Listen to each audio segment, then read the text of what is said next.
we can now start. And I would really like to welcome all here in the room, and also all the people who are connected to this event, to the World Forestry Congress, to the 15th World Forestry Congress. My name is Serena Fortuna. I'm the REPLAS team leader in FAO, in the Forestry Division. I'm also the co-lead for the Forest and Climate Workstream. It's a great pleasure to be here. I would like to thank once again all the speakers that are here in presence, who came from very far and all the different places in the world to reach here after 2 years of very difficult situation in which we could not really meet in person. So this is extremely exciting for us to be able to meet again. I would also like to meet the participants who also traveled very far to be here, and as well as the speakers who, for kind of challenges in the travels, could not be here with us, but actually with us in our remote connection. So I would also like to thank CIFOR, who is our very dear collaborator for the preparation of this side event, but also for many years of collaboration in the research that we've been doing together. So I'm going to moderate this session, but before starting the panel, I just would like to reinforce indeed that the fact that it is now very well known that to be able to turn the tide on deforestation, we really need, and also to be able to achieve the ambition goals that humanity, rightly so, put to itself for trying and attempting with all the efforts of maintaining the temperature rise maximum to 1.5 degrees. Also, if you want to maintain our ecosystems, a healthy and thriving society, not just for the future generation, as we always say, but for this generation, actually. We're still, and we're already experiencing in our own skin a lot of the impact of climate change. We really need a global transformation on how we live, of the priorities on our finance, on how we manage our forests, how we manage our land, the way we produce the food that we eat, the way we do the market and trade of those commodities, so promoting really a greener and sustainable agriculture. Global transformation is therefore a prerequisite to really achieve the collective agreed goals of the Paris Agreement, as well as the Sustainable Development Goals, and we're going to hear more about this in the subsequent presentations. In light of this important need, FAO and CIFOR in the past few years has been collaborating in a research that through review of scientific literature, as well as also consultation with experts in the forestry, land use, and climate domains, try to elucidate a bit the elements, the drivers and the barriers of transformational change. We've done that to support countries in their efforts in undertaking climate action, in implementing their REPLAS strategies, but also really to try to achieve that transformative actions that are needed on the ground to really be able to reduce the deforestation, for countries to achieve the nationally determined contributions and the national adaptation plans. There is a very interconnected role there of forests, both in mitigation and adaptation, that need also to be reinforced. I will not enter much more in details on the transformational elements. We're going to be touching upon that on the next, on all the next presentations and all the discussions. I do encourage then you to really go through a very interesting technical paper that we produced, and my colleagues will be putting in the chat of this Zoom, for those who are connecting remotely, the link for that presentation, and I will distribute also with the participants here. Now, to start the session, it's my pleasure to remind about the objectives of this side event here in the World Forestry Congress. Of course, we would like to introduce some of the concepts of transformational change. What do we really mean when we talk about transformational change? This is something that has been discussed for years. I would like to shed some light on that. But more than that, we would like to hear from the voices on the countries. We would like to hear on the examples of the interventions that have been put on the ground and that really started that important movement towards a different society, a different way of using the forest and the land.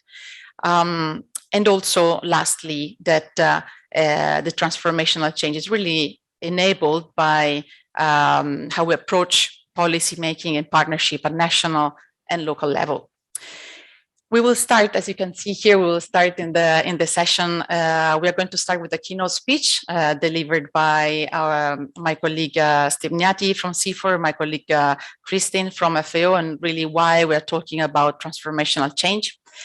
We are going then to pass to our distinguished panelists for their experiences and their reflections on how to really enact transformation in the forestry and land use.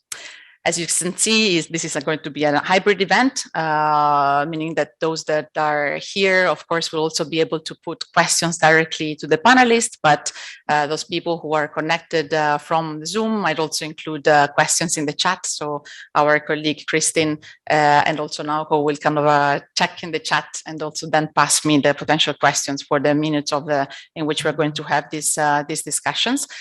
Also, the other thing of this hybrid event is that we're going to record this event and they're shared very widely across the different networks available.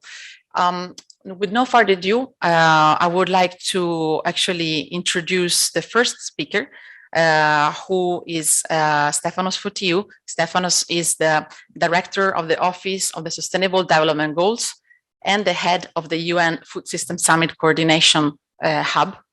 He's going to deliver a speech from Rome. We're going to have Stibniati Amadia, a scientist at CIFOR, and then my colleague Christine Devalue, integrated landscape specialist at FAO. And our dear panelists who are here and in the video, Thomas Giambra, Manager for Monitoring, Reporting and Verification and REPLAS programs in the Climate Change Directorate of the Forestry Commission in Ghana. Professor Dadi Ruhiat, who is connecting here from Indonesia, Chairperson of the East Kalimantan Council for Climate Change, DDPI, joining us virtually. So thank you also, Professor Dadi. Veronica Galmes Marquez, thank you very much for being with us, Senior Specialist in Ecosystems Management and Deputy Director ad interim of the Mitigation Adaptation Division at the Green Climate Fund. Thank you very much for being with us. Victor Francisco Cadavid, Director of Forestry in the Ministry of Environment of Panama, another long journey to come here. Thank you for that. And last but not least, Jessica Vega Ortega, co-chair of the Indigenous People Youth Caucus. We're very delighted also to have a very important voice from the ground and from the youth. So now, really, without further ado, I would like to ask Naoko to play the video from Stefanos, please, so that we can move with that. Either Naoko or Maria Teresa, thank you.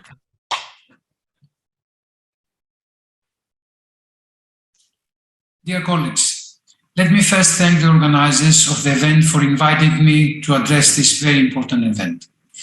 My name is Stefanos Fotiou, and I'm the Director of the Office of Sustainable Development Goals in FAO and the Director of the UN Food Systems Coordination Hub that is hosted in FAO. The integrated, indivisible, and interlinked nature of the Sustainable Development Goals requires an in-depth discussion of the interconnections between the various SDGs and their respective targets. Actions to drive progress towards one target may influence positive progress or unintended consequences on others. Scientific evidence and analytical research underpin the need for a holistic and integrated approach to better policies making, policy implementation, and monitoring progress on the SDGs. To achieve the Sustainable Development Goals, concrete action should not be restricted to improving only individual SDG indicators, but should aim towards an overall improved management through systems thinking approaches.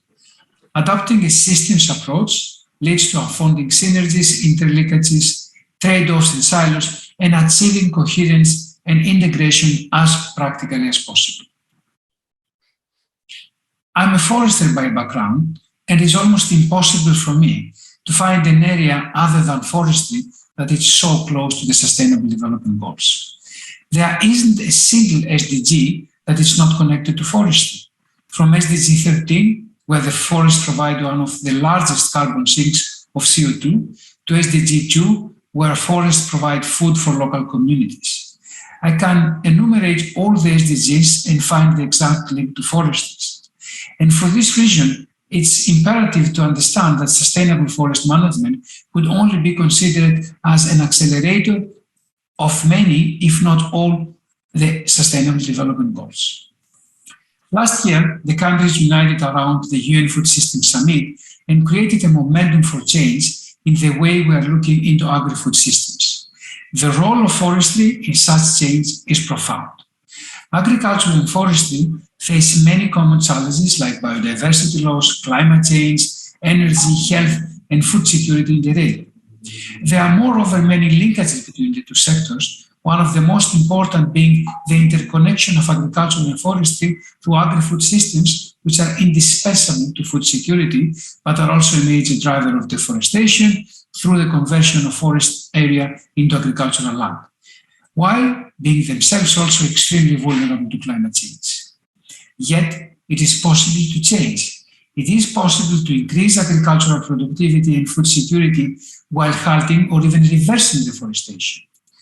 Forests are critical for both storing carbon and regulating climate and water at local and regional levels, which are fundamental preconditions for the future of sustainable agri-food systems. There are other services like soil erosion protection, nutrient circulation, pest control and pollination support agricultural, livestock and fishery production. Forests and trees are also important for diets of millions of people in rural as well in urban areas. In particular, when it comes to vulnerable communities, food systems and their relation to forestry play a significant role in informing the transformation of food systems, making them more suitable and respectful for the communities and the nature. Therefore, forestry has an indispensable role in achieving an SDGs-based transformation of agri-food systems. This change is possible, and in FAO, we are hosting the UN Food Systems Coordination Hub that created to support countries make this change to happen. I'm sure that with the support of experts from the world of forestry, this change will happen even faster and with much better results. I thank you for hosting me and wishing you all the best for your event. Thank you. Thank you very much. And thank you to Stefanos, also here today in Rome. Actually, it's national holiday, so good also to have some nice words from Stefano and to frame a little bit on why it's so important also to talk about transformational change and connection with the sustainable development. So Stepniati and Christine, thanks so much for being with us also from abroad. And you've been working and studying transformational change for the past few years. So in your presentation, can you shed a light on if there is any one definition of transformational change? What are the drivers that really enable us to enact, and what can we do to improve the implementation? I will leave the floor to you for the next 10 minutes to enlighten us on this. Thank you very much. Thanks. Thank you and good day, everyone. Thanks for joining me today, wherever you are. My name is Stepniati Atmaja. I'm a scientist at CIFOR ICRAF, and I'm joining you from Jakarta, Indonesia, as I celebrate Eid al-Fitr with my family for the first time since COVID. So it is a special event. With my colleague, Christine de Value from FAO, we have prepared a short presentation to provide an overview of the key concepts and the trends concerning transformational change. And given our expertise, we have a more forestry, agroforestry, and agricultural angle on this issue of climate change. Next slide, please. So what Christine and I are about to present is based on research collaboration between FAO and CIFOR, ICRAF, to better understand what is transformational change, especially in the world of climate change, forestry, and agriculture. So there's one part, which is what is the aspiration? What does transformational change look like? How should it look like? After reviewing the literature, it seems like the aspiration is that transformational change should be big. It should change whole systems, not just parts of it. It should be big in terms of scale, also geographically, number of people affected. It should be deep in terms of changing fundamental things, new things that are really important for people, such as cultures, beliefs, power dynamics. And this is a particularly pertinent for climate change, it should be fast. So it needs to also think about making jumps, have innovation, that discontinuous, a discontinuous process rather than small incremental steps. Now the question is, can or should we try to achieve all this at the same time? This is the aspiration. Next slide, please. And based on the review of the scientific literature, this is what we found to be the definition of transformational change. Now, transformational change is defined in many different ways, and it's very context specific. It depends on the objective that you're trying to change. But we found there are common features. One is it's a change, it's away from business as usual, but it has to be deep. So it has to be changing something that is at the root of the cause of something, of a problem, and also on the relationships underlying it. And the third is that it's a sustained change. It's not something that's quick and then it just is ephemeral. So it has to be either done through something that's permanent, semi-permanent, let's say an institution, or something about changing a system, changing a law, or even changes in cultures and beliefs, for example. And quite a big part of it is also about changes through learning. So learning is important because not only it can drive change, but it's also a marker or an indicator that something is changing. So when you learn, it may encourage you to change. Next slide, please. And based on our review, we could see that there are groupings of different drivers of transformational change, because as I said before, the particular change objective may be different. So the drivers may be different, but there are some groupings that can allow us to say, okay, these are the major elements that are needed for a more generalized transformational change. The first is the resource. This is the energy that's needed to drive the change.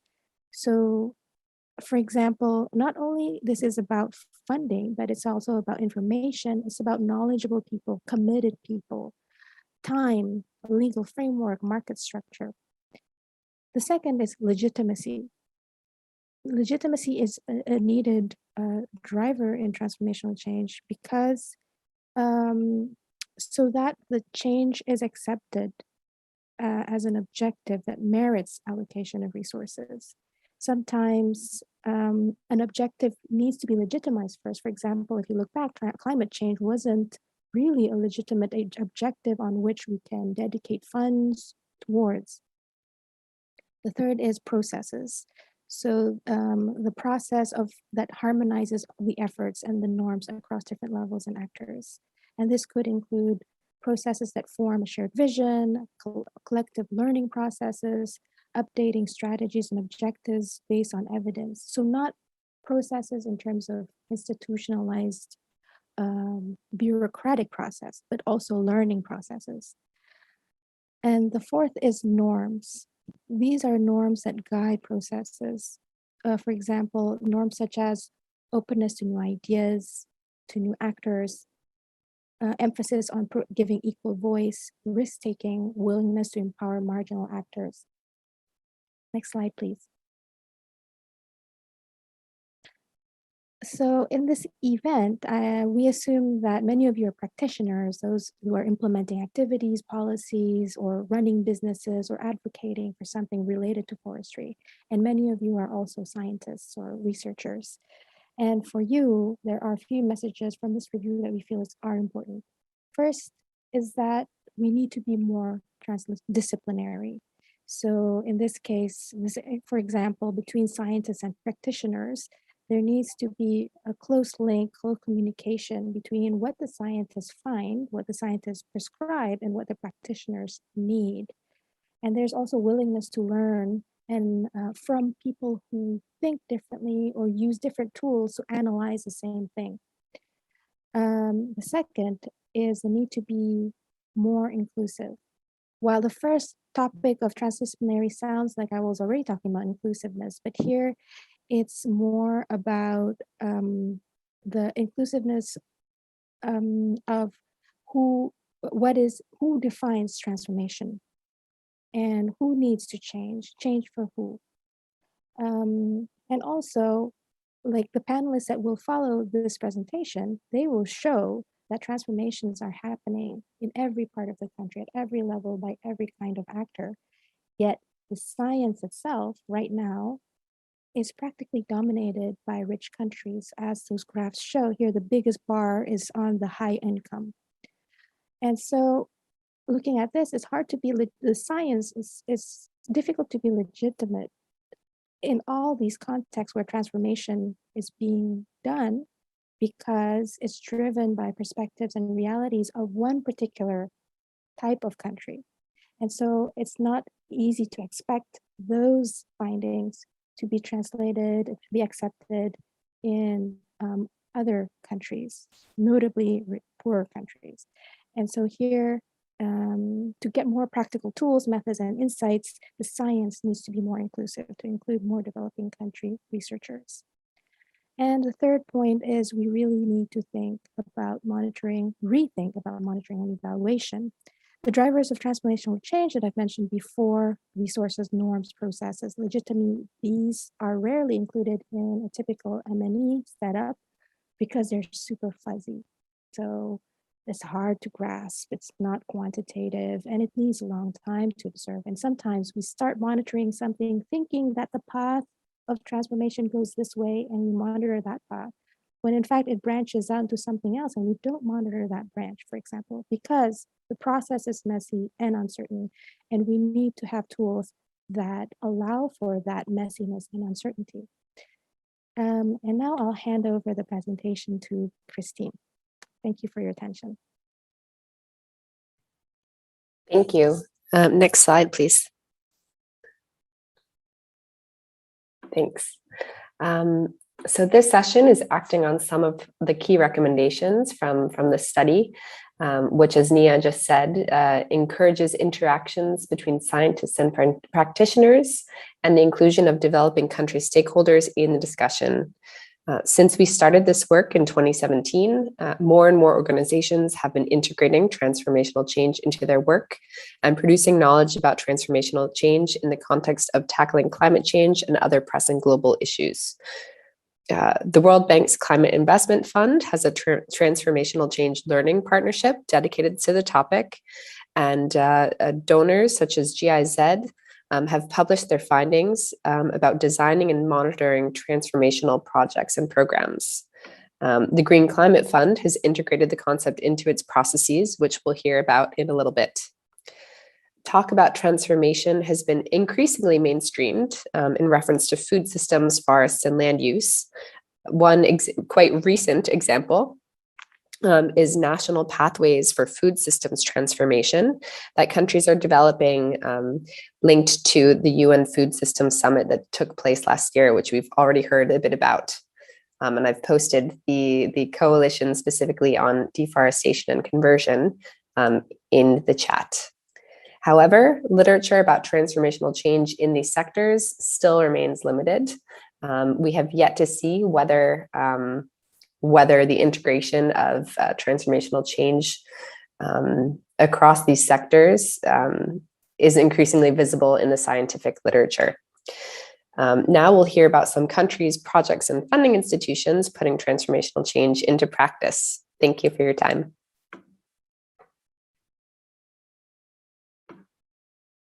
You can hear the clapping from here.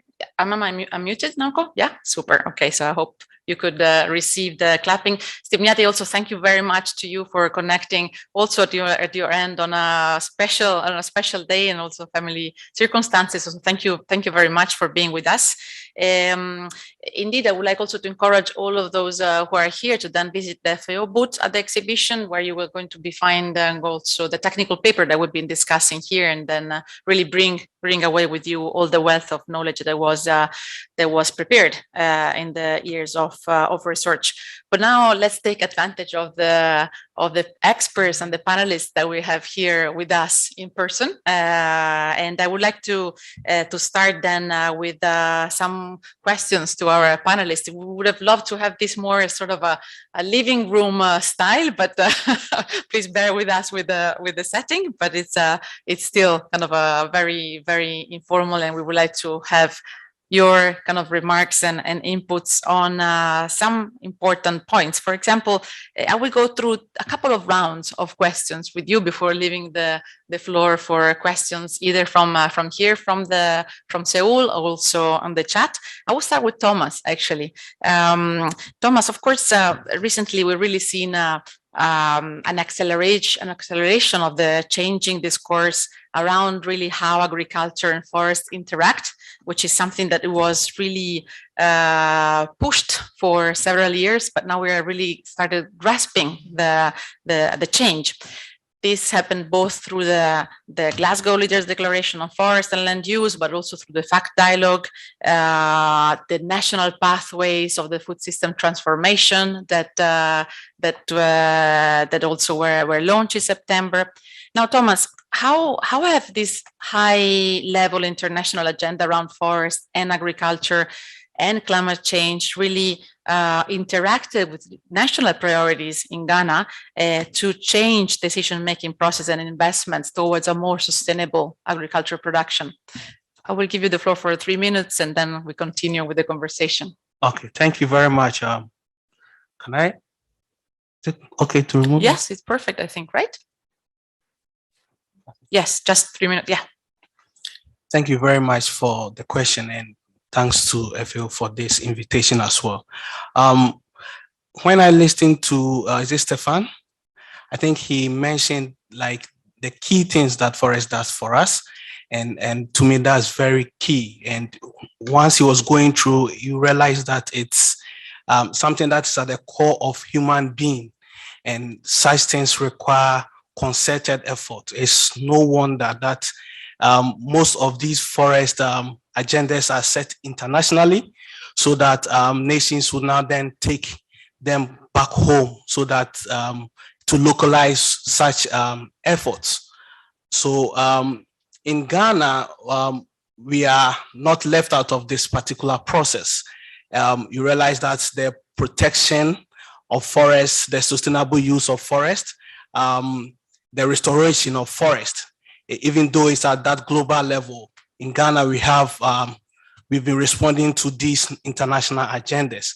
One key agenda that I would want to mention here that is really bringing, as Christine and colleague mentioned, this transformational change is the REDD+ mechanism. Ghana has been involved in the REDD+ mechanism for over 10 years now. And through this process, we've developed a REDD+ strategy. Within the strategy, we have what we call the REDD+ actions, which are developed around commodities or agriculture. Now, this has come out as a result of what I would say science, because we've done analysis of the drivers of deforestation and forest degradation, and we've realized that agriculture is a key driver of deforestation and forest degradation.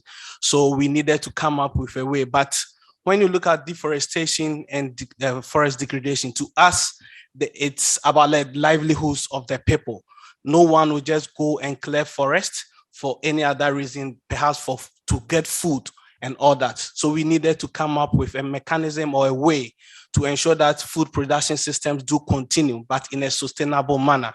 And this resulted in us developing two key programs within our REDD+ strategy. The first one is called the Ghana Cocoa Forest REDD+ program, where we are ensuring sustainable cocoa production systems. In here, we are trying to move resources, already existing resources within the private sector who share common goals, common visions with us into the sustainable production of cocoa. So let me give one example. For instance, when you go to one of our landscapes, we have one private entity that has now acquired a degraded forest reserve and is supporting farmers to cultivate food and at the same time plant trees. And we see this as very transformational, because you wouldn't find this in the past, but now you find the private sector coming along, and all this is coming within the framework of the RED Plus mechanism and the Ghana Cocoa Forest RED Plus program. In there as well, you find the private sector, the community members, government, meeting periodically within the landscape, that's not at the national level, to come up with complementary roles that each one can play going forward. And you would find 2 private or 3 private sector entities around the same table trying to identify complementary roles. And we believe this is quite transformational enough.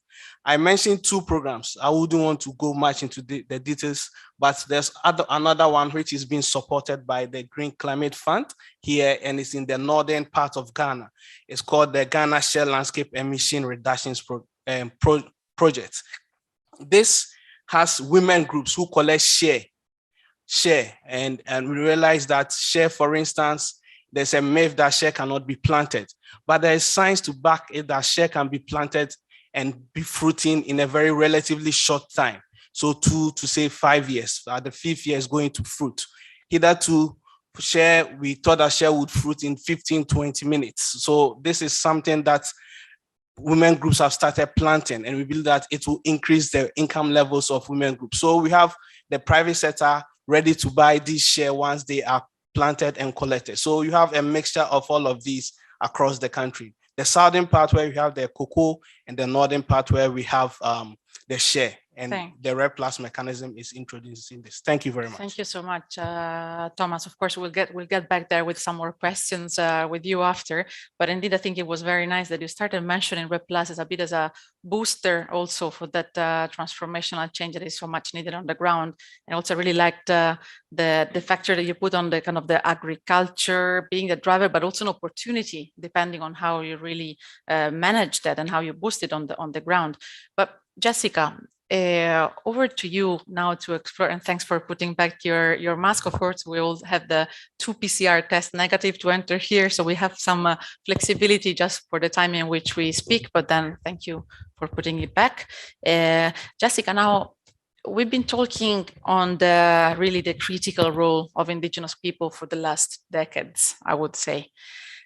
This has been always a very important topic that from different stakeholders we've been pushing for enhanced engagement, for integration, for really hearing the voices of Indigenous people and communities to protect forest biodiversity, climate mitigation, adaptation.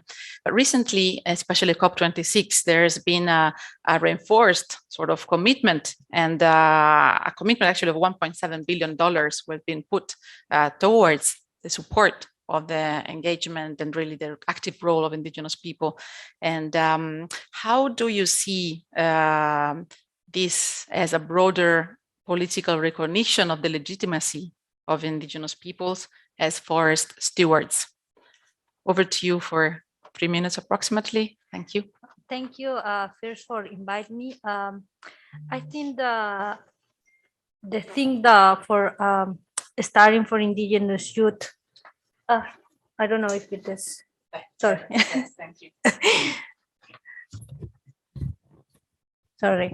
The first, I want to say thank you for inviting me. And also, I think that for Indigenous youth and also for Indigenous people, it's really important to try to accept the recognition, the legalization, and also the agreements in the global situation, because it's really important to talk about these marcos legales, legal juridics, yes, because when the people Indigenous talk about the land and the territorial lands, is also about how can function, and also how can that to defend this biodiversity in the territorial lands. A lot of people, Indigenous, have a difficult situation in the territories, like the invasion for the for the try to the implementing the mega projects, the big projects, but this is not only when the consent, or also no try to the informant and indigenous peoples if this situation is good or not. And then sometimes the people don't know about it. And then when they have this respect for the legalities or this global context, is the opportunity for defending the life. Now the people say that how the connection, for example, when the food system, but also when the medicine, when other situation, for the indigenous youth, also this is the try to conserve the medicine, try to conserve the knowledge, try to empower for other generation for the future, and the transformation that this vision, because the forest is not only the tree, the plantation also is the life for the people, is the culture, is the cosmovision. When the people lost the land, also people lost the culture, all the people lost the traditional knowledge, all the people lost this part of the identity.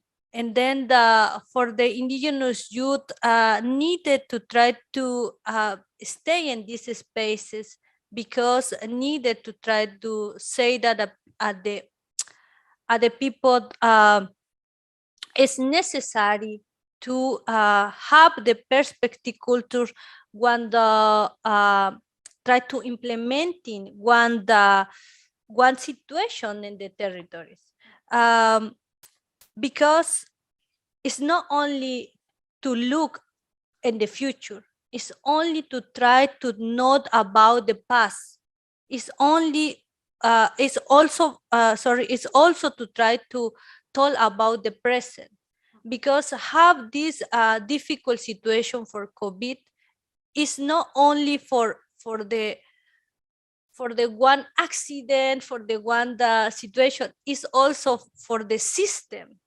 because the capitalism system is invasion also.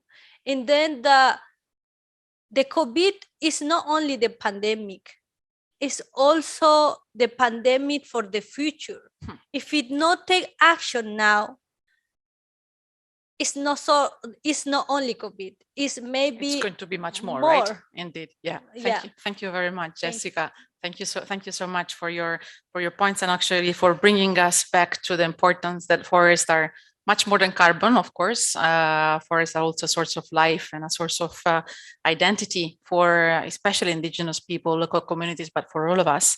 And also the important connection with potential future zoocentric pandemic. Of course, by saying this, I guess that you're really mentioning that indeed the recognition of the legitimacy of indigenous people as forest stewards is essential. So thanks for your contributions. We're actually passing again from this for different stakeholders, of course, to really achieve a transformational change. We need to be able to interact and to engage at different levels with stakeholders. And if we want to bring up, for example, an example on regional cooperation, Victor, we know that the global agreements and the partnership can really kind of form an important framework for action, and regional coordination is essential for that. We know that Panama recently convened the first regional Congress on sustainable forest and landscape for Central America as the current presidency for Central American Commission of Environment and Development, which is a very key kind of action. Why do you think that the meeting specifically on sustainable forest and landscape was so important for Panama and for the entire region? Over to you, Victor. Thank you. First of all, thank you very much for the invitation, and thank for the people are here and the colleague in this panel. That Congress was very important for us because bring the opportunity to bring together the 8 countries of the region, and also we get the participation of more than 13 countries from America and Europe, we able to discuss issues about combating the illegal logging. We made available to the countries of the region the forest monitoring system. It's a Panamanian creation, but with FAO collaboration, and we make available right now for any country in the world is they like to know about that. And finally, we wrap up a regional agreement on the importance of forests, which I would like to highlight some little point because I know that time is short. The Council of Ministers of Central America Commission on Environment and Development has agreed to declare the sustainable management, conservation, and restoration of forests of Central America and Dominican Republic a priority for action within the framework of the United Nations Decade of Ecosystem Restoration, which aim to prevent, halt, and reserve the degradation and loss of ecosystem and promote the increase of cover of every continent and every ocean, restore them to achieve global objectives, and this way contributed to eradicate poverty, create resilient communities, increase adaptive capacity to effect of climate change, and reduce the acceleration loss of species, confirm our political will by promoting dialogue and joint action to work with the agro-livestock sector to comply with NDC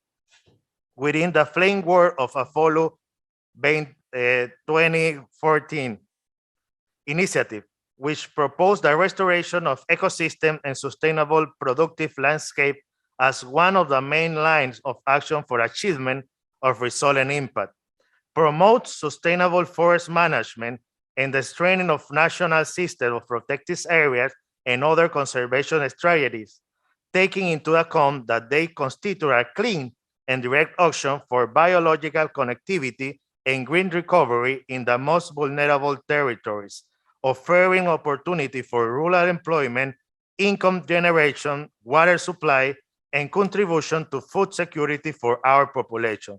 Recognize that sustainable forest management contribute to the sound maintenance of forests, reducing deforestation, illegal trade in forest products, and create additional benefit for most communities involved on an ongoing basis, promoting true forest governance, as well as maintaining forests and their ecosystem function, and stimulate the developed financial mechanism, both public and private, and through international cooperation to implement regional initiatives related to protection, adaptation, mitigation, conservation, restoration, and sustainable use of forest. And we get a lot of material, but it's a brief resume of the first Congress of Central America and Republic Dominican in Panama. Thank you so much, Victor. Thank you, Serena.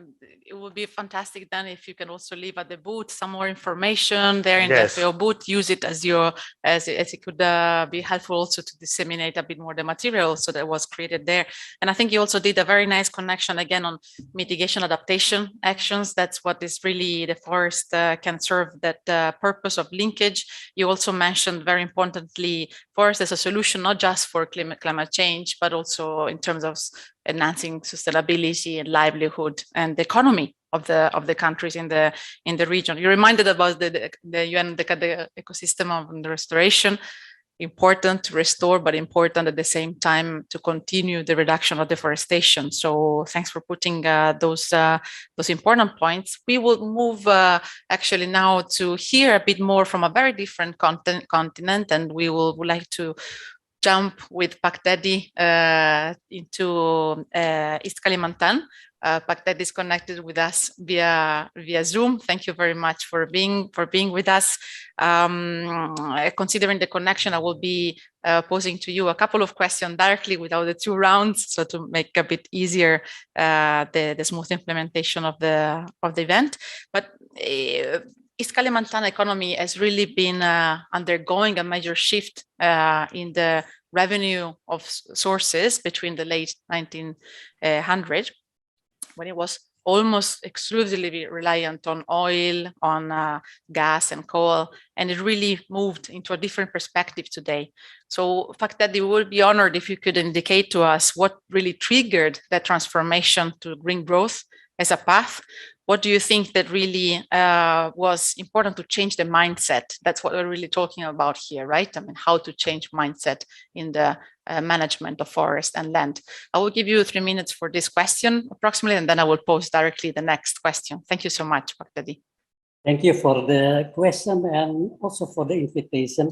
The spirit of East Kalimantan to implement green development program has been built since 2011, marked by the declaration of Green East Kalimantan.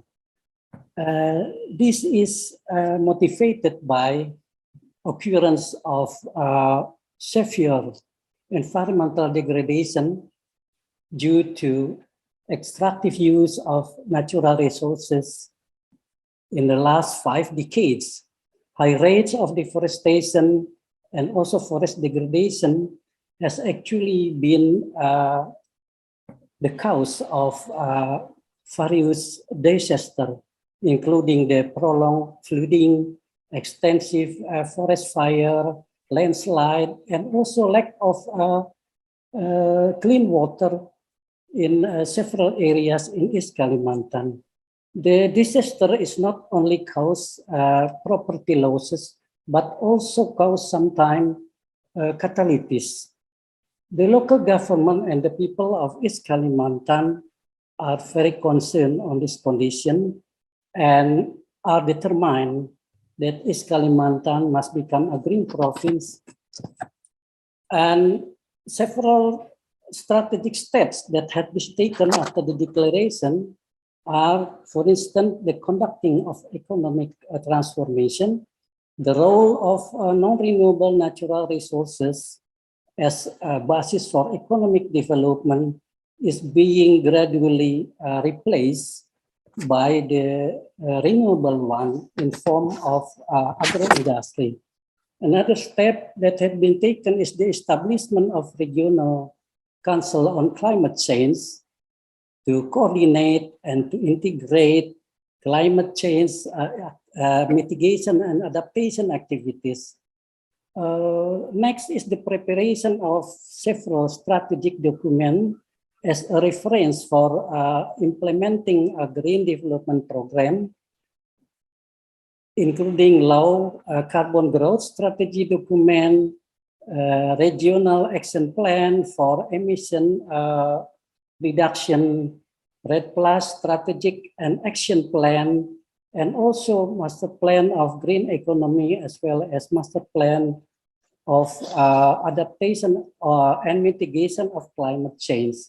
Another step that we have taken is the integrating green development programs, including climate change issue, into the regional medium-term regional plan, and also issuance of regulation, various regulation to support the implementation of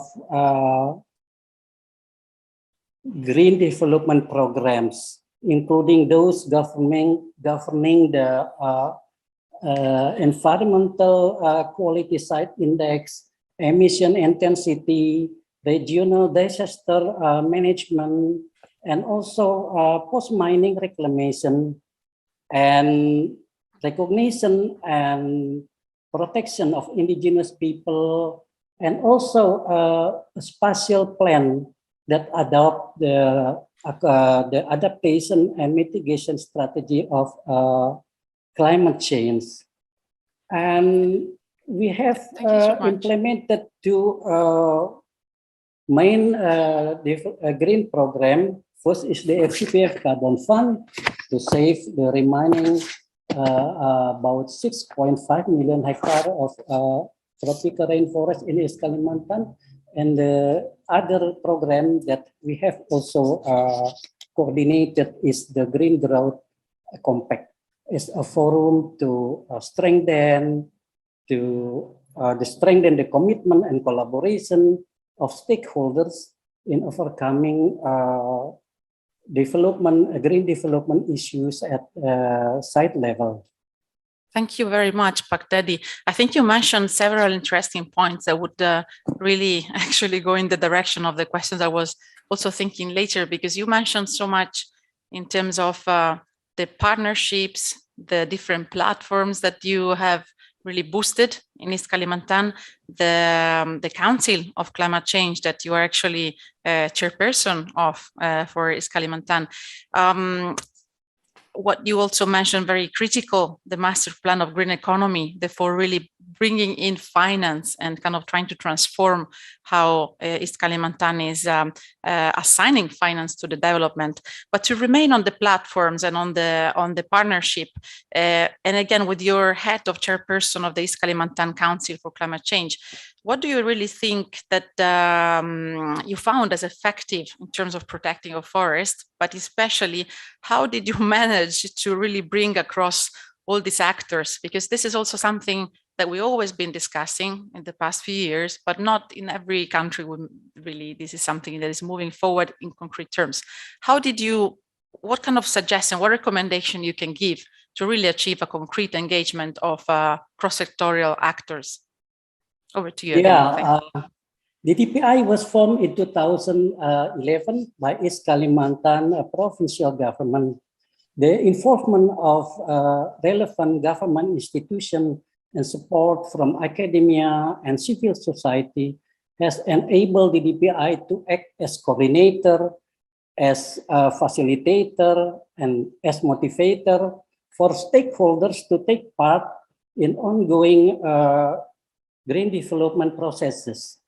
The DPI creates an atmosphere of togetherness, equality, to discuss transparently, respect each other without any bureaucratic obstacles. The decision produced, the joint decision produced, are then submitted to the local government for consideration to issuing the regulation and policies. Since 2016, the DPI has coordinated two main green development programs in East Kalimantan.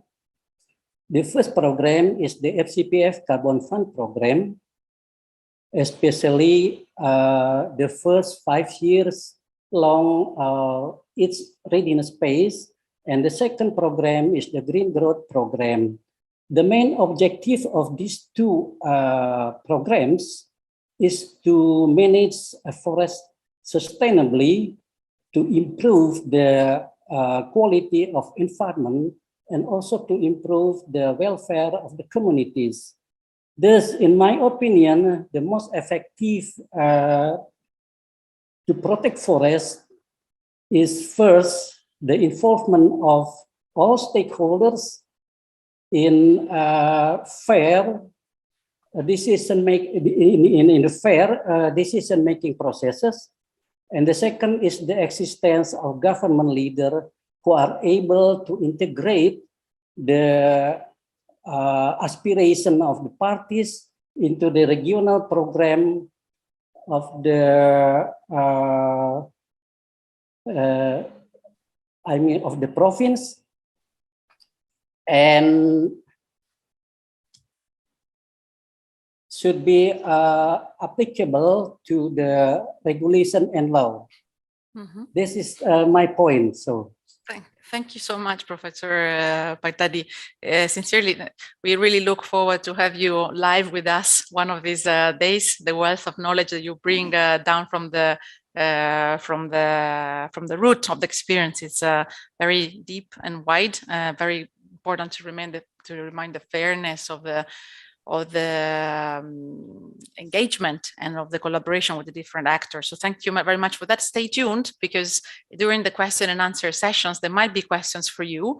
So keep your antennas up. And also this is to mention that now, while we start also the second round of questions with the panelists, all the participants here and the people who are following live from Zoom, please to jot down your questions so that we can then have an exchange with our panelists. But I would like to continue actually with Veronica now, and passing from the reality on the ground also to the reality of the extension of information that you had to review during all this period in which you've been working in Green Climate Fund. You support countries indeed to enact the transformational change to mitigate and adapt to climate change. The fund, of course, has integrated different principles into the processes, including also elements from project cycles, selection of projects, monitoring, evaluation, etc. We really like to learn from you. You've been really kind of having across your desk a multitude of projects. What would be your advice to countries to really enact impact based on what you've been seeing so far? What kind of practices did you find the most impactful so far? What kind of recommendation you would have for the speakers, the participants, and all the participants online that will hear this? Thank you very much, Serena. Can you hear me? Yes. Sure. Thank you very much, Serena, and thank you again for the invitation to FAO, to FAO. So perhaps just to start, that forest and land use is actually one of the 8 result areas where the GCF invests. Definitely, the forests are one of the most cost efficient and cost effective areas where we can actually invest if we want to meet the 1.5 degrees target.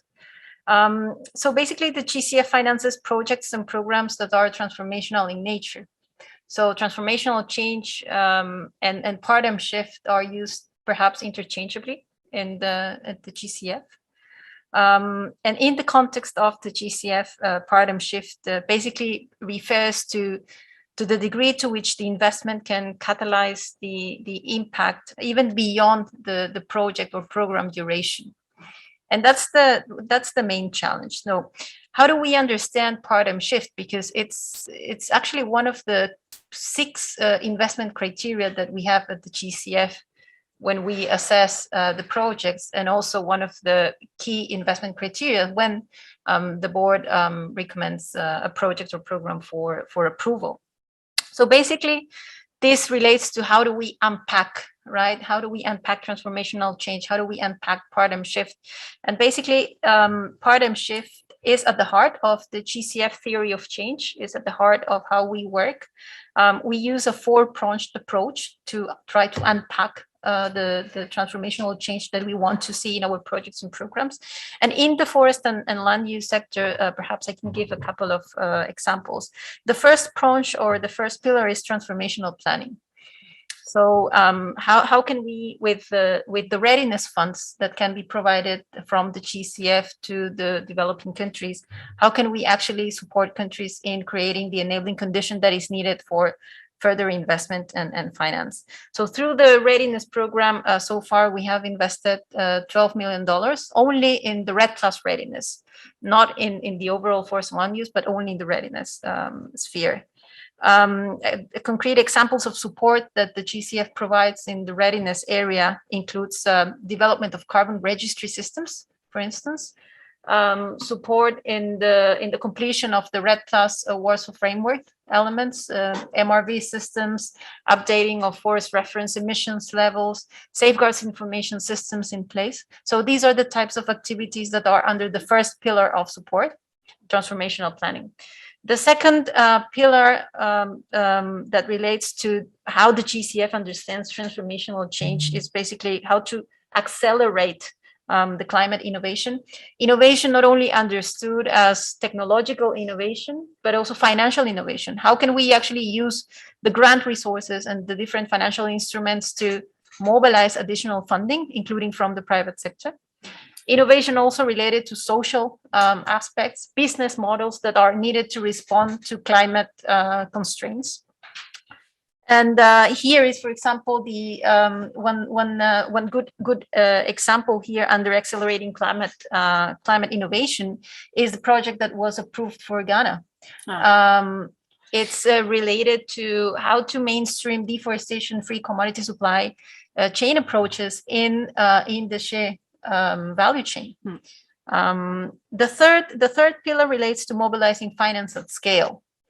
And this is basically understood how the GCF can de-risk private sector investment. How can actually grants and the different financial instruments can be used to de-risk private sector investment. One concrete example is that, for instance, last year we approved one program for the Amazon basin on bioeconomy and bio businesses. And basically the GCF provided funds in terms of equity resources, and some guarantees also as credit enhancement.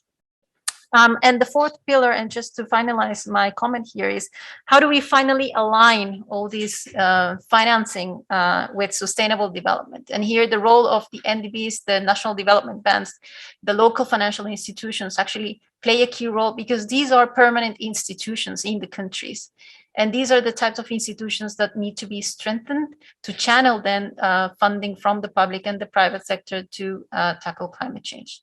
So I'll stop there, Serena. Thank you very much for the first question. Thank you, Veronica. I'm sure that there are going to be a lot of questions afterwards for you, especially also on the last part that you mentioned, the alignment. I think that's pretty critical, but also you mentioned indeed that a paradigm shift and transformational change. So passing from there, it would also be, and this is kind of the vision of the GCF and the vision of the how to boost really countries towards that direction. But I think passing from there, it will also be interesting, Jessica, to hear your vision, the vision of indigenous people, youth and women especially, on how you think, how is your vision of transformational change? What do you consider from the youth and from the indigenous people to be a transformational change? Thank you for the question. The vision for me is really important to think about, not only in the future, also to try the thinking about in the past, because this is the key. I already know what is the situation about the climate change, but also I need to try to take the responsibility about this, because if the people don't take the responsibility, don't take the action, it's really important to try to support and the contribution for the future. But that also I need to try to the checking who people try to take the action. Already the people know the indigenous people is the protection, the natural protection, because the studies say that 18% of the biodiversity management good resources in the territories lands on the indigenous people. For this situation, it's important to recognize in the contribution, and also to try to empower for more the action for indigenous people. But this is not happen if you don't have resources. Now, the colleagues say that the budget is not only the how they say, I wanted to remember, she said, because she is saying the innovation is not only for the technology. It's really important if we have alliance with the technology, but also the innovation is to try to empower for the put budgets, the put money in the good strategy and the good practice.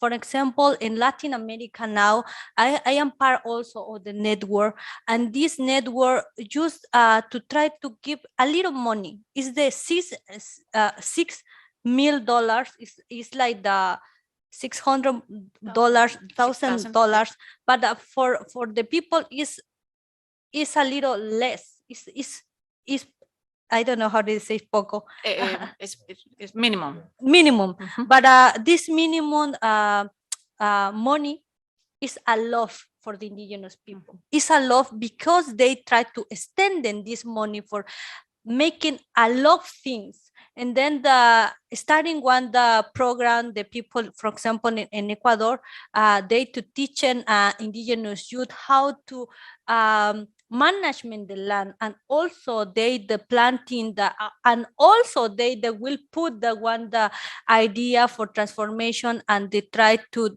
this idea management for the making the one planting for economic resources. And then for the people maybe it's minimum, but for the indigenous peoples it's a lot. It's a lot because to try to change the reality. Yeah. and the Yeah, impact can thank be big on the ground, right? Yeah. But I think, thanks for that, Jessica. I think you started mentioning about actions and concrete contributions from indigenous people and the connection with finance. I think Panama has some very nice examples of that, really, on how to, what the kind of the engagement of indigenous people and local communities in the sustainable land use. So Victor, while I move this from here, okay. Victor, if you can maybe provide us some examples, and if you can talk a little bit about how Panama is actually reforming its process and institutions to continue engaging communities and indigenous people. Thank you, Serena. I want to split my words into part, in the regional part and. You okay? I don't know. We see you well. We see you well. So, yeah. It's okay. You hear me? Because you're muted. Yeah. Okay. Okay, it's okay. The Indigenous Association of Mesoamerica were part of the first Congress in Panama because for our region it's very important the participation in order to guarantee the permanence of forest ecosystem, especially remaining natural forest ecosystem, because we think it is necessary to strengthen governance space and mechanism that will ensure the full and effective participation of indigenous people, and consider that indigenous people, Afro-descendant and local community in the region are closely linked to the forest and live independent direct on goods and service of forest. It is essential to recognize their right to accept the benefits of forest, ensuring its sustainability. In Panama, 68% of the country is forest, on which approximately 30% is found in indigenous areas, which make a joint work essentially to the monitoring, protection, and management of the forest. Also, the Environmental Ministry create a resolution to facilitate legal recognition of ancestral lands to indigenous people. And we also create an Indigenous Affairs Office within the Ministry of Environment that is led by indigenous people to achieve more effective work. All these actions have the ultimate goal of motivate the indigenous people to continue in a sustainable way of their territory and to can get more of that territory and do that change that we are talking in this panel. Convert the land that is in deforestation and forest. And with this thing, maybe we can get more forest for indigenous people and also for the country, and that is equal to all the countries in the region. And then it's very important for us, for Panama, to continue working with the indigenous people, because we think is the key for keeping, for maintaining, for monitoring, and for solve problem in the forest in the future, and the present, and the future. Thank you, Serena. Thank you very much, Victor. Indeed, Latin America is really pioneering also and moving forward in the engagement of indigenous people, as also some other examples in the world. But I think Latin America is especially present in this domain. While we talk about concrete work on the ground and the shifting of the paradigm, the shifting of how activities can be seen, actually, I would like to go back to Thomas, actually, because indeed you really transformed and changed the paradigm, indeed, of how cocoa production is seen. Let me remove this. Okay, how production is seen, and you've managed to kind of measure the objective of transformational change in the, sorry, I'm going back here. Yeah, how do you really manage to include the different actions for cacao to become a boost of the economy and the development rather than a factor or a booster for deforestation? How did you really do that on the ground and turning the aspect from a driver of deforestation to a driver of sustainability and economy? Thank you very much, Serena, for that. And we in Ghana, when we say cocoa, the response from the communities is Ghana. And when you say Ghana is cocoa, it tells you the importance of cocoa to the economy and to the livelihoods of people. And this tells us that cocoa, anything around cocoa, any innovation or any paradigm shift should lead to increase in the way the people live. It shouldn't make them worse off. And we realize that cocoa is also a forest tree crop. In other words, cocoa does well with forest. So what we've done basically is to introduce more agroforestry systems. So we are now incorporating trees in cocoa systems.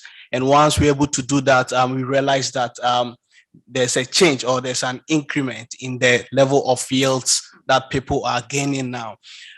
It's still early days yet, but transformational changes or do have milestones along the way. So I'll just, even though it's early changes yet, we see lights at the end of the tunnel here.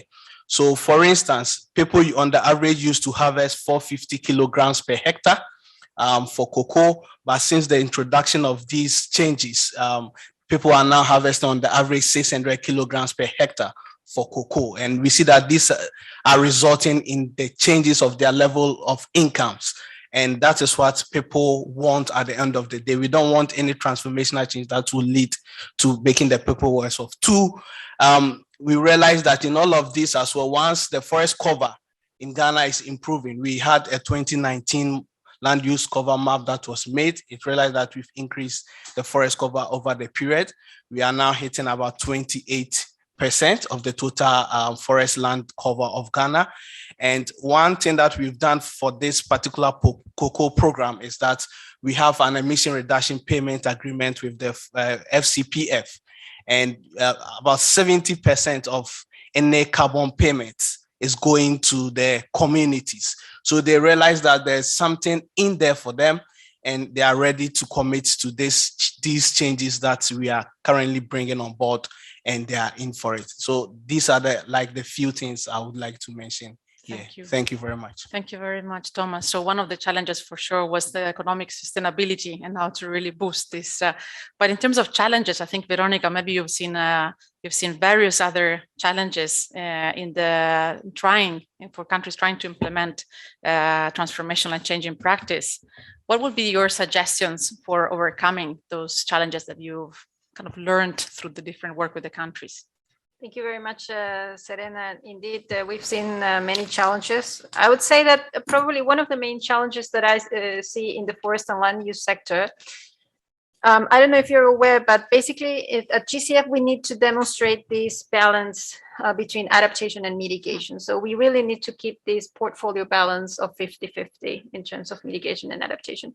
In the forest and land use sector, sometimes we tend to have projects related to mitigation impact, demonstrating that actually how can we reduce deforestation and forest degradation and how this is linked to reducing emissions reductions. But sometimes we forget the adaptation angle and how to make these forest ecosystems more resilient. And how can actually, local populations and local communities can increase also the resilience by making the ecosystems more resilient. So for instance, in this same example that Thomas was providing regarding Ghana, the GCF through this project that has been already approved is supporting the restoration of 100,000 hectares of degraded shea parklands. During the design of the project, we actually identified some opportunities to demonstrate how climate change impacts, how increased temperature variability in precipitation is actually impacting as well the productivity of these crops, and how is actually climate change impacting the dynamics and the turnover of the forests. These are dimensions that normally we do not take into consideration when designing the projects. And this is exactly where we can demonstrate the additionality that is needed for having access to climate finance. So that's one challenge, and that's one way how we actually overcame these challenges. Another concrete example, and considering that Panama is also here, we supported through readiness funds the program called the Large Five Forests in Mesoamerica, and financing conservation of forests. It's funding the right structure to finance conservation of forests is one of the most challenging things through private sector financing. Normally we have some schemes in place through public financing, but how to find those sweet spots for actually attracting and catalyzing private sector to continue supporting the establishment of natural protected areas and the effective management of these natural protected areas while ensuring the connectivity of the whole large forests of Mesoamerica. So these are just a couple of examples in the forest and land use that we see every day when we review the projects and programs, Serena. My gosh, yes, there is indeed a wealth of knowledge that we can kind of carve from you, Veronica, but from all the panelists. I hope that what we've been discussing so far was kind of boosting some questions in the minds of the participants here present live, or those who are connected on those that are connected via Zoom chat. So I would like to give a little bit first thank you, and maybe if you can help me with a round of applause for the panelists for having dedicated all this time and efforts in the conversation here, very valuable experiences. I would like to open the floor. I know that it's 7 o'clock now, but we started 10 minutes late, so we will have some flexibility. We would like to stay maybe 7:10, 7:15 maximum, and then each one of us, I'm sure, they had to rush to some other commitments or back home in the case of some of the colleagues here. So if any of the participants here on the floor, or Naoko, Christian, please help me also checking if in the chat box there were some questions. Please, the floor will be open for potential questions. Please, sure. Thank you. Maybe introduce yourself also before. Thank you. Yeah. Good evening, maybe. Yeah, my name is Dewi Sutejo. I come from Jaringan Kerja Pemetaan Partisipatif or Indonesia Community Mapping Network based in Indonesia. I have just simple question for Professor Dedi. Halo, Pak. Yeah, we know that in Indonesia we'll have, maybe it's running a new project about the new capital of Indonesia. We'll move our capital to the East Kalimantan. So I would like to know how do you think, Pak Professor, about this? Because I know better it could be a big impact for our forests and our indigenous people in there. So I would like to know your opinion, because you have a important role to make sure that our forest is still keep and still good in the future. Thank you, Pak Professor. Thank you very much. Pak Dadi, over to you, while other participants might think about other questions. Over to you, Pak Dadi. Well, thank you, Ibu Dewi, for the question. Yeah, the design of new capital of Indonesia is smart forest city. 60% minimum of the area allocated for the development of this capital will be forest. And the land use for this development of new capital is almost secondary forest with a relative low carbon content, and most of the area is forest plantation area, especially the Acacia mangium and Eucalyptus deglutta. DDPI has also some contribution to the development of this new capital, meaning that we submit a map of land cover completed with the carbon stock of each vegetation type cover. To our calculation, the total carbon stock in the main area to be the new capital is relatively low, less than 2 million ton of carbon dioxide equivalent in the area of 56,000 hectares. Another contribution of the DPI is regarding the indigenous people who live surrounding the area, and they need to be involved in the development of the new capital. So there are many parties who are collecting data regarding these indigenous people to support them to have a better opportunity of life parallel to the development of the new capital. This is my information, Ibu Dewi. Thank you very much, Paktari. Much appreciated. There is one question from the physical floor, and then I will ask my colleague Maria Teresa to unmute the person from the chat who is also a question, but please first here in presence. Thank Hello, my name is Graciela Tejada. I'm from the National Institute for Space Research from INPE. I'm a postdoctoral researcher. And my question is general for all of you. No? I've been listening all the day, a lot of forest, of indigenous people, of governance, of politics, of in haze, but I'm not listening about science. No, it's my area. And one good strategy in Brazil is been cutting all the money from science. No? We have no money for science. It's terrible. We have very good monitoring program at INPE. PRODES is one of the best monitoring deforestation programs ever. We don't have the people to do more.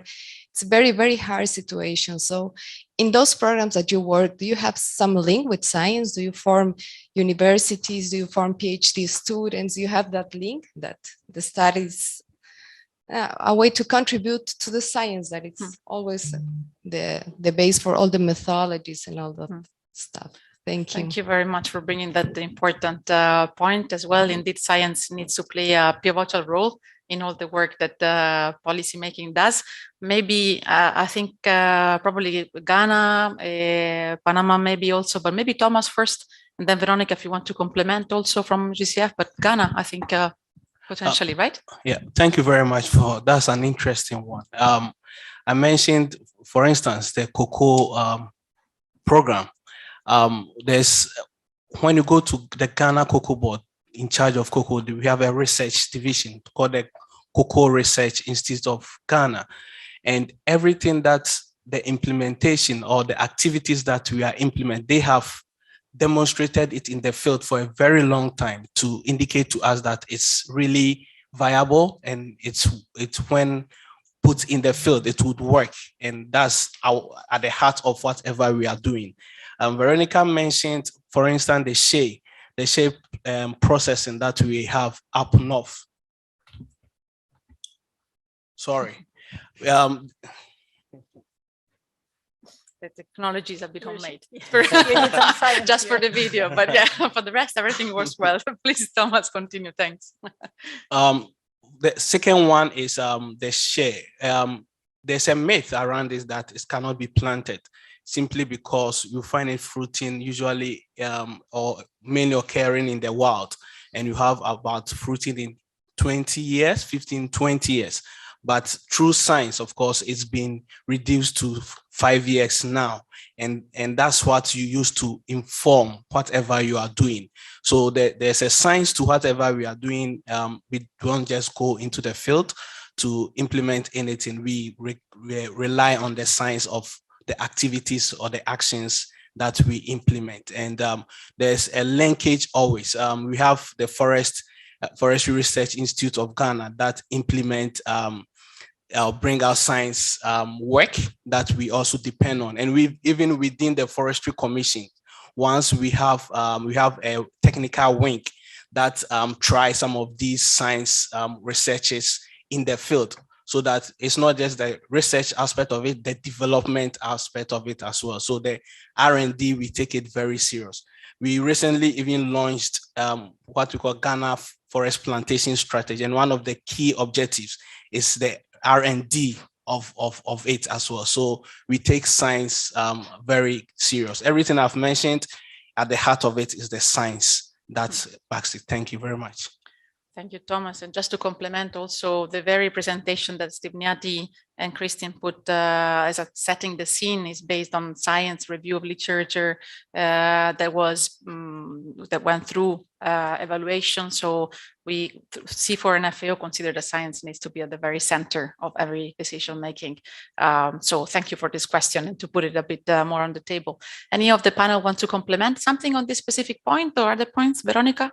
Yes, no, thank you very much, Graciela, for your question. And actually, at the GCF, we use science in two ways. So basically, we use science for the development and the formulation for the funding proposals. For instance, when we need to better understand the climate context or the climate rationale of the projects. But we also use our own resources, the GCF resources, to finance and to fund research development, and not only research and development, but also research development and innovation. Another element that I also wanted to mention is that we can actually fund a proof of concept. So if as a result of a research project, there is a need to test and to prove a concept related to a business or related to initiative or climate action, it's also possible to be included as part of a project. We actually have one simplified window. It's called the Simplified Approval Process, the SAP, where we actually fund research, development, and innovation types of interventions that are ready to be upscaled. Thank you. Thank you very much, Veronica. Okay, I think in the meantime, my colleagues informed that the question on live was basically answered online, so that's fine. That will also help us start wrapping up here, unless there is no other question from the physical floor here. Any other reflections? One more? Yes, please. Please introduce yourself and indicate the question. Thank you. Just 1 second, the microphone is coming. Hello, I'm Sarah Diamond with USAID, and I'm just curious how your programming are including the youth, because even with these really successful and wonderful and innovative programs, so many youth are leaving rural communities. That how do you see these programs sustaining, many, many years down the line when they really need young people to take over and continue the stewardship of these resources, as well as the management of these activities? The question was general for all the panel, or yeah, who wants to take the floor? I see Thomas unmasking again, so maybe. No, please, Thomas. Thank you very much.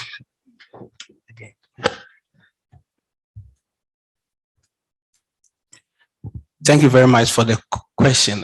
For sustainability, I think the youth needs to play a key role here. And one thing that we are doing, especially in our cocoa programs, is that we are trying to create what we call green jobs for the youth.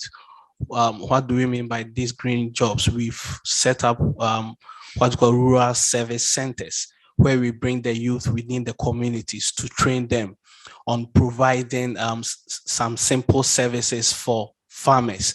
We realize that the farmer age is quite high, over 50, 60, and we needed the youth to be stepping up here. So we train them on key activities such as pruning. How do they help the farmers to prune? And they are paid for such services. Spraying, how would they spray? All in sustainable manner, so that the services that they provide would inure to the benefit of the environment, and also they will get some income at the end of the day. So these are things that, some of the things that we are doing to encourage the youth also as well. And also sometimes through the research institutions, they engage the youth in the community to undertake some of the research, so that they help in the taking of data that inform all of these that we are doing in the landscape also as well. So there are quite a lot that we are doing with the youth within the communities as well. The other one is also we have a scheme. I mentioned in another panel that financing the transitions. You know, transformation or a paradigm shift is good, but you find someone practicing something or a way of life for a very long time, and you want the person to change to what you are calling so-called a sustainable way of doing things. There's always that transition in there. And sometimes what we do within that gap is to provide what we call alternative livelihood options for the youth, so that they now move from all of these unsustainable things, such as involving in, say, illegal logging and all that, and to have this at least livelihood at the end of the day. So there are lots that we do with the youth and also with women groups as well. The last one I would want to add is we also train the youth in raising tree nurseries so that they can sell to the government and to other companies and get income also out of that. So we have so many approaches that we do with. Thank you. Thank you. Thank you so much, Thomas. Yeah, I think, yes, Jessica, and then we'll start rounding up to close the event. Jessica. Yes, also I want to try to answer because my English is not really good, but the experiences I love. From Latin American Network for Indigenous People, also try to all the time to ask for fundings, ask for budgets, because the indigenous people to try to implementing ideas, to try to implementing projects, to try to implementing this innovation, but sometimes it's difficult to access our resources because for example, sometimes the collectives, the organization is not legacy constitutions, and then that is difficult to access these resources to try to implementing something in the community levels. But for example, it's necessary to not only to try to listen the other projects, is also to try to link with more people. For this reason, I think that this space is really important to try to put the voices for the indigenous communities. It's difficult to participation in this level because not always happen in the translation, not always is possible to travel in here because needed a lot documents, a lot support for put the voice in these spaces. But when they have resources, the youth people, the indigenous people, for example, try to share in also this funding. I already had the network Latin America and indigenous people have 10 projects implementing in different countries, but the situation is hard because apply a lot people around the 100 people, around the 100 collectives in Latin America, but is a little money for to try to share in all. But this experience like the today sharing is the opportunity for to try to ask for more for more resources for focus in youth people and women people, and also like the sisters say here for the science, because also is important. And this is my opinion, because when the studying say that not only looking for the future is necessary, looking in the present, but also looking in the past. Because in the past is the problem. Thank you. Already starting this. Thank you very much, Jessica. Thank you. Thank you. Thank you. Thank you so much.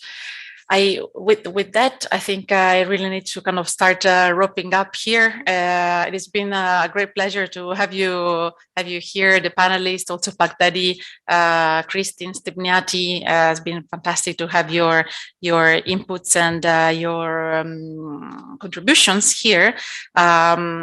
the insights were really important and impactful, bringing a lot of experiences from in the practice. Really heard, and I think that this is something that we heard several times about the critical multi-stakeholder coalition and partnerships that needs to be put on the ground, really, to be able to achieve the paradigm shift and the transformation that is needed. Trying to reform the norms, establishing the legitimacy of sustainable development agendas. We talk about synergetic efforts, of course, important, the youth, women, indigenous peoples, but all the different sectors, including private sector that is increasingly more being boosted in terms of resource mobilization and support. Fantastic also that we discussed a bit and put on the table the work on science, which it needs to be part of the discussions on the table, to be able also to change the norms and the framework with a solid technical information. We didn't touch, well, we did touch a lot on finance also with Veronica. Finance is, of course, a key asset also needed to boost the transformational change. We discussed about the economic alternatives and innovative finance that is needed. I will not enter more in details on this, on what we discussed now, but I would encourage all of you to participate, those who are here in Seoul, or those that are connected, that can also be able to connect from abroad, to the Ministerial Forum on Forest Finance that is happening tomorrow morning at 9 in the Hall D. So same place where we had the opening this morning. Is going to be a very important discussion on really the finance that is needed to boost and to continue turning the tide on deforestation, but also the Subtheme 1 Session 2, some advertisements tomorrow afternoon. We're going to the afternoon, right? Yeah, we're going to 1 a.m. 11. Thank you, Naoko. Also, please join us there. So it's also true that traditionally, in the World Forestry Congress or the Congress where we talk about forest and environment, we tend to talk about among converted. In this case, I think it's not happening in this way anymore. I think in the last years, we're seeing a traction really of participation also of Ministry of Finance, Ministry of Planning, different stakeholders working on the landscape at different level, engaging both in the discussions and also live with the exchanges. That's really something that we see as a strong and important transformation that it needs to happen, really this collaborative work. Last thing that I would like to say, that throughout this World Forestry Congress, you really hear loud and clear that the time of the negotiations and agreement of commitments, really that area on talking should be finished by now. We really need to boost and it's of utmost importance to now turn those commitments and pledges into real action on the ground. And I think that we could hear today really that this boost in turning commitment and pledges into real actions is happening. And so with that positive note, I would like to thank again the panelists, thank all of you who are here, and also my colleague who supported behind the scenes from Rome or from the different places. Naoko, you've been kind of rushing a lot here. So thank you very much to everybody, and have a very nice rest of the day. Thank you so much.